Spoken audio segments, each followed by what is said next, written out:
Hi guys, Alex here with Chessfactor, and today I'm going to be showing you another trap. This trap arises out of the opening, the Smith-Morra Gambit, which is one of the most popular gambits, especially at the club level, so it's really one worth knowing. It's a trap that you're going to set on white, and it's called the Siberian Trap. So let's take a look at it.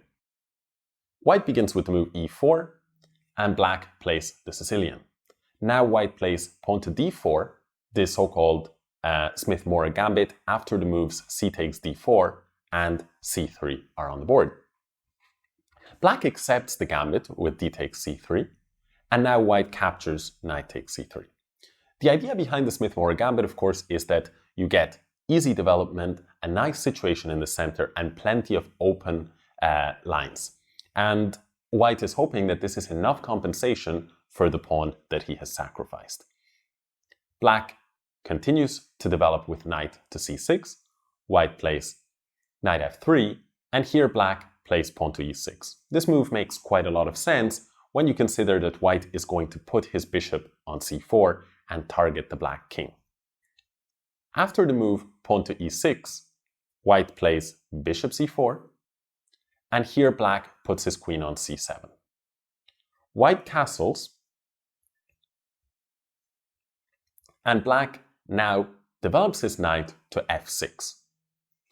White now defends queen e2, and here comes the Siberian Trap.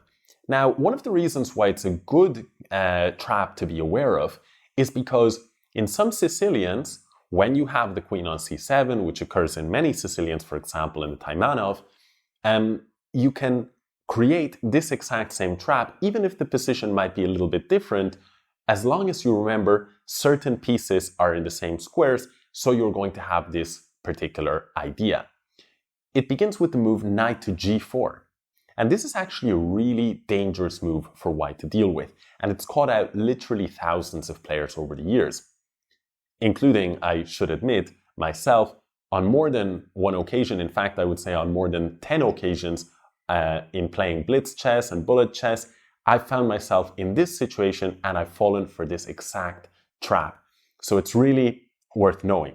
The knight here on g4 is kicked out by white with the move pawn to h3, which is the most natural move in the position. But instead of perhaps going back to f6 or playing the knight to e5 or even gambiting the knight with h5, black has a killer move here that forces white to resign. Are you able to find that move? Feel free to pause the video if you would like, and I will show the move now in a second.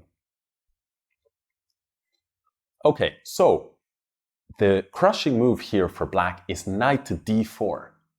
And the point is that black is attacking the white queen.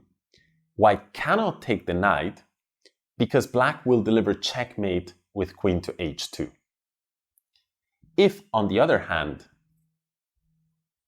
white moves his queen, of course he doesn't have time to capture the knight. If he moves his queen, the idea is that black will now take this knight with check, and no matter which way white takes back, whether it's with the queen or with the pawn, on the very next move, black will deliver once again this checkmate on h2. So in fact, the best option that white has against this knight d4 blow is to capture this knight and play the game on after knight takes e2, capture back with the bishop, because if he captures with the knight, this bishop will be lost. But in the end, if we look at the position, black has won white's queen, and white has only won a couple of black's minor pieces, so black has a winning position.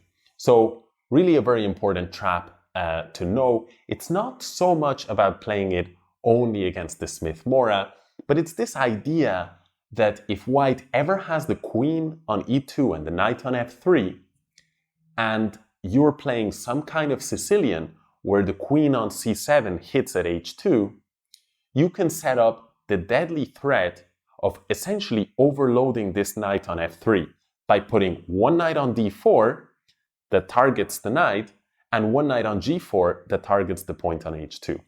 And I can tell you it's not an easy trap to deal with if you're not an experienced player in these positions from the white side, so you can catch out many opponents. And of course, By knowing it, you can also hopefully avoid getting caught out like I have many times over the years. So hope you enjoyed the video, and I'll see you in the next one.